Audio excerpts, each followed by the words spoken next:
बोलो। मेरा प्रश्न है, मैं कौन हूँ, मैं किधर से हूँ और अंतिम में किधर जाएंगे? आप तो बता रहे हो कि आप कलकत्ता से आए हैं। हाँ, मैं कलकत्ता से हूँ। हाँ, आप बता रहे हैं मैं कौन हूँ, कहाँ से आया हूँ। मैं कौन हूँ, मैं पहले किधर था? आप किधर थे पहले? आप कलकत्ता में तो थे ना? मैं तो 2-4 दिन पहले, इसका पहले किधर था मैं? 1 महीना पहले? हाँ, 1 महीना पहले? नहीं, मैं हाँ। तो 10 दिन पहले इधर से आया। हाँ। मैं जब जन्म लिया तो कलकत्ता से लिया, लेकिन जन्म से पहले मैं किधर था? आप अपनी माँ के पेट में थे? हाँ। फिर माँ के पेट के पहले कहाँ थे, यही पूछना है? हाँ, और अंतिम में किधर जाएंगे? पहले माँ के पेट में आए, माँ के पेट के पहले आप संसार के 84 लाख योनियों में भटक रहे थे, और 84 लाख योनियों में भटकते भटकते भगवान ने आप पर दया की, और फिरत सदा माया कर प्रेरा काल कर्म स्वभाव गुण घेरा। फिर बड़े भाग्य मानुष तन पावा, बड़े भाग्य से भगवान ने आप पर कृपा की और 84 लाख योनियों से निकालकर मनुष्य का शरीर दिया। अब अच्छे कर्म कर लोगे तो बैकुंठ मिल जाएगा, गलत कर्म कर लोगे तो फिर 84 का चक्कर आएगा, फिर जन्म लो, फिर मरो, फिर वही कुत्ता बिल्ली बनना पड़ेगा। राधे राधे। हम कलकत्ता से आया हो, आपको कोटि कोटि प्रणाम जी। मेरा बुआ दिल्ली से, मेरा बुआ कलकत्ता गया था हमारा घर घूमने के लिए, तो मैंने बुआ से सुना आपका बारे में, तो मैंने मोबाइल पे देखा, मुझे बहुत अच्छी लगा, तो मैंने बहुत चेष्टा किया यहाँ आने के लिए, फिर? तो मैंने आया। फिर 24 तारीख को यहाँ पहुँचा। प्रश्न क्या है? प्रश्न क्या है, जो मुझे खूब यहाँ पे अच्छा लगा, आपका बारे में सुना, फिर चलो और क्या बोलो, आपको बहुत अच्छा लगा। खुश रहिए। राधे राधे। राधे राधे। दो। आज हमारी ट्रेन है, जाना है, तो हम कह रहे गुरु जी से एक बार मिल लें। बहुत अच्छा लगा यहाँ आपका सेवा, लेकिन जाने का मन नहीं कर रहा है। ऐसा लग रहा है ये मायके का धाम है, ऐसा लग रहा है हम ससुराल जा रहे हैं आज, इसीलिए बहुत बहुत बुरा लग रहा है यहाँ से जाते हुए। लेकिन ये हमारी भाभी आ रखे, सब ये कलकत्ता से आए मेरी वजह से आपका दर्शन करने के लिए। चलो ये मेरी भाभी कुछ कहने जा रहे हैं। कहो। और हम ये चाहते हैं एक बार जो हम उधर आओ काशीपुर की नैनीताल, आपकी चरण पड़ जाए तो बहुत हम भगवान समझेंगे। जो हाँ हमें बहुत इच्छा है एक बार आप वहाँ आओ, एक बार भगवत कथा हो, मेरा बहुत मन है। जरूर आएंगे। हाँ, ये मेरे भाभी आ रखे, ये हमारे कारण ही कलकत्ता से आए आपके दर्शन करने। खुश रहिए। बात कराओ। राधे राधे गुरु जी। जी। कैसे हैं आप? कृपा है। हमने आपके बारे में बहुत कुछ सुने थे, इसलिए आज हमको यहाँ पे आके बहुत अच्छा लगा, और आते रहेंगे आपके दर्शन को। और मैं ऐसे ही मोबाइल में देखती रहती हूँ आपके बारे में सब कुछ यूट्यूब पे। अच्छा है, खुश रहिए। और हम ये चाहते हैं गुरु जी, जैसा हम इतना माता है, 1-1 रुपये भी जोड़ेंगे तो ये यहाँ के लिए और अच्छे होंगे। लेकिन हमारे पास तो ऐसा कोई काम नहीं है, लेकिन हमारे एक छोटा सा मकान है, वो हमने किराए पे दे रखा।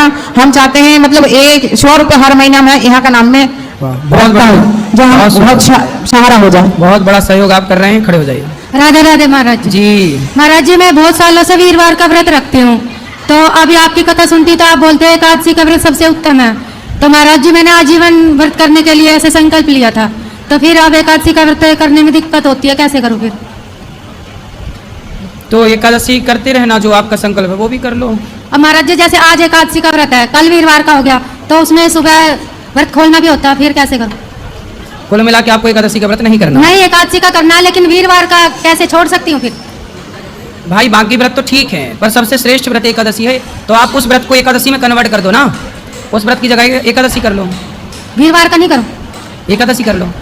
फिर जैसे मैंने ये बोला था, कैसे पारिवारिक कोई दिक्कत थी महाराज जी कि मैं आजीवन करूंगी, तो अब फिर करो, आपका संकल्प है तो करो, फिर वही करो, कोई बात नहीं। ठीक है, करो। एकादशी के दिन पर फलाहार करो, चावल ना खाया करो बस। अगर वीरवार का छोड़ती हूँ, एकादशी का करती हूँ, तो ऐसे दोष लगता है? कोई दोष वोष कुछ नहीं है, एकादशी करना चाहिए बस। कर सकती हूँ महाराज, वीरवार का छोड़ सकती हूँ? जब संकल्प लिया है तो काहे छोड़ना, चलने तो वो भी आपका मन, जो आपको अच्छा लगे, दूध दही सब सही, जो आपको अच्छा लगे सब करो, बस सही करो, गलत कुछ ना करो। और महाराज जी, आपकी कथा सुनती हूँ 2-3 साल से, बहुत परिवर्तन आया है जीवन में। जी। अच्छा, मैं ये कहना चाह रहा था आपसे कि बात तो मतलब हम कहीं बाहर भी करेंगे तो भी आदमी हमारी बात सुनेगा, पर दूर तक हमारी आवाज़ है और दूर तक हमारा कोई देख नहीं सकता है, और आपके माध्यम से हमको मतलब हर जगह देख सकते हैं लोग। जी। अभी आज मैं सुबह के टाइम में सोम आश्रम के पास में दुकान है, तो एक मुसलमान ने आज वो बात कही जो हमको मतलब सुनने में बहुत बेकार लगा। क्या कहा? वो ये बोला कि मतलब जैसा यहाँ पर अभी एक हादसा हुआ है, तो उस हादसे में वो सारे मुसलमान को पूरा नहीं हो सकते हैं, जो 5 लोग ने मारे हैं, 26 आदमी, वो सारे मुसलमान तो नहीं हो सकते हैं ना। थोड़ा माइक दूर करो। अब जो सारे 6 लोग में से सारे मुसलमान नहीं हो सकते हैं, फिर हिंदू क्यों नहीं? पाकिस्तान में जो हमला कर रहे हैं पाकिस्तान वाले, उसमें से बता रहे हैं कि ना उनका कोई धर्म नहीं होता है। धर्म क्यों नहीं होता है? हमारे हिंदू धर्म के तो कभी नहीं टेररिस्ट बनते हैं ना। सही है। और ये लोग यही हर बार में यही बात आती है कि मतलब जो भी करने वाले हैं उसमें से कहते हैं कोई धर्म नहीं है, धर्म नहीं है। 3 बार आतंकवादियों का भी धर्म है। और आतंकवादियों का धर्म क्या है? उन्होंने जाति पूछी, आप हिंदू हैं तो मार दिया, मुसलमान था तो नहीं मारा। तो मतलब आतंक का भी एक धर्म है ना। मुसलमानों को नहीं मारा जी, और हिंदुओं को मारा, मतलब हिंदू को वो अपना दुश्मन मानते हैं और मुसलमान तो वो है ही। तो मुसलमान और आतंक ये पर्यायवाची है। तो वही चीज तो समझ में आना चाहिए ना सभी को। मतलब सभी हिंदू हमारे क्या है कि ये चीज को समझते ही नहीं है। कौन नहीं समझता? बहुत से हिंदू हैं जो बेचारे समझते, हिंदू समझते हैं। लोगों को वोट चाहिए तो कुछ नेता नहीं समझते, समझते सब है। समझना, वो ना समझने का नाटक करते हैं। नहीं तो पुलवामा में जो जैसे हमला हुआ है, इसमें पहले हमको क्या समझना चाहिए कि ये खाली ऐसे नेता नगरी में बात चलती रहे, आगे का कुछ एक्शन नहीं होना चाहिए। अब देख लो, ये भारत की जनता उन नेताओं को भी जिताती है जो नेता आतंकवादियों का साथ देते हैं। देख लो, ऐसा नहीं होना चाहिए। हमको बाद में फैसला सब लेना चाहिए, पहले हमको उसको मुंह तोड़ जवाब देना चाहिए। किसको? पाकिस्तानियों को। तो आपके हिसाब से क्या जवाब देना चाहिए? हमारे हिसाब से यही जवाब होना चाहिए कि सर इसको पहले, इसने 26 मारे थे, हमें पहले 26 मार देना चाहिए, उसके बाद कोई फैसला लेना चाहिए। मार देना समाधान नहीं है। समाधान ये है कि पूरे पाकिस्तान को पुनः भारत में विलय करके एक अखंड भारत की स्थापना की जाए।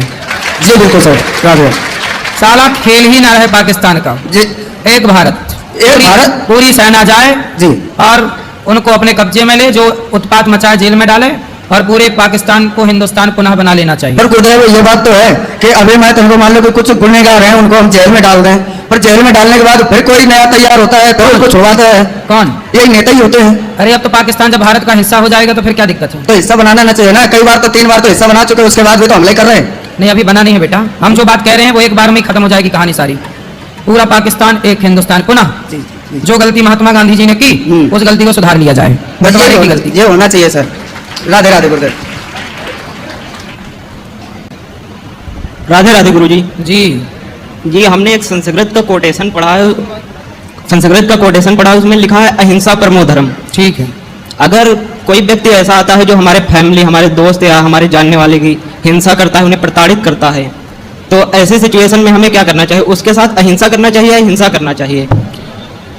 देखो, अर्जुन ने भी गांडीव उठा करके और गलत दुष्टों को मारा। कई बार पाप करने वाले को मार देना धर्म होता है। जैसे झांसी की रानी ने अंग्रेजों को मारा तो उन अंग्रेजों को मारना ही धर्म था। शिवाजी ने मुगलों को मारा, महाराणा प्रताप ने मुगलों को मारा, उनको मारना ही धर्म था। ऐसे पापी को मार देना ही धर्म है। इसलिए जहां जरूरत पड़े तलवार की, वहां तलवार जरूर उठाना चाहिए। जहां जरूरत तलवार उठाने की है, यदि वहां आपने नहीं उठाया तो फिर वो पाप हो जाएगा। इसलिए जहां जरूरत तलवार उठाने की है अवश्य उठाना चाहिए। हमारे हिंदुओं ने यही तो गलती की। सरकार के भरोसे रहते रहते तलवार चलाना छोड़ दी, भूल गए अब किसी से डंडा चलाना नहीं आता, तलवार की तो छोड़ो। इसलिए भारत एक समय पर ऐसा था कि हमारी लड़कियां भी युद्ध करती थी। झांसी की रानी, दुर्गावती, अहिल्याबाई, होलकर, ये सब इसका गवाह है इतिहास में। तो हमारे यहाँ की लड़कियां भी ये तलवार चलाना जानती थी, युद्ध लड़ना जानती थी। मतलब हमारा देश कितना शिक्षित था कि हमारे यहाँ लड़कियां जानती थी युद्ध की नीतियां। फिर तो हमारे यहाँ सब जानते थे, जब तक देश तलवार चलाना जानता था तब तक हमारा देश सुरक्षित था। अब बात फिर तलवार चलाने में एक गलती और हो गई। गलती ये हो गई कि हमने जरूरत से ज्यादा दया कर ली। जैसे हमारे यहाँ पृथ्वीराज चौहान 17 बार मोहम्मद गौरी को छोड़ दिया। उसने पकड़ा तो उसने एक मौका नहीं दिया, आंखें फोड़ डाली, संयोक्ता को जिंदा जौहर करना पड़ा। इसलिए दया उस पर मत करो कि जिस पर दया करने के बाद आपकी बहन बेटियों को जिंदा जलना पड़े। इसलिए दया जरूरत से ज्यादा ना हो, क्योंकि वह दया ही बाद में पतन का कारण बन जाएगी। इसलिए दया उतनी जितनी जरूरी है। बाकी तलवार चलाना सीखो और झांसी की रानी बनो। बेटियों को झांसी की रानी, बेटों को शिवाजी बनाओ यदि अच्छा भारत चाहते हो तो। वरना ऐसे आतंकवादियों के हाथ मरते ही रहना है तो फिर कुछ मत चलाओ। गुरुजी एक और क्वेश्चन है, स्वर्ग क्या है और नर्क क्या है? स्वर्ग क्या है? कहते हैं कि जननी जन्म भूमश्चा स्वर्गादपि गरीयसी। जन्म देने वाली माता और जन्मभूमि ही स्वर्ग होती है। यही स्वर्ग है। माँ की सेवा में स्वर्ग है, माँ की गोद में स्वर्ग है, और जन्मभूमि जो आपकी मातृभूमि है। तो प्रिय भक्तों, गुरुजी कहने का अर्थ ये है कि मातृभूमि और माता ये दोनों ही स्वर्ग है। माता की सदा सेवा करना चाहिए क्योंकि यही स्वर्ग का साधन है, और मातृभूमि के लिए सदा ही एकजुट होकर उसकी रक्षा के लिए लड़ना चाहिए। तो प्रिय भक्तों, उम्मीद करती हूँ आज की यह प्रश्नोत्तरी आपको बहुत ही अच्छी और बहुत ही ज्ञानवर्धक लगी होगी। अगर आपको यह वीडियो पसंद आई है तो वीडियो को लाइक करके हमारे चैनल को सब्सक्राइब करना ना भूलिए। मिलते हैं हम आपसे अगले वीडियो में। तब तक के लिए जय श्रीमन नारायण, जय श्री राधे कृष्ण, हरे कृष्ण हरे कृष्ण।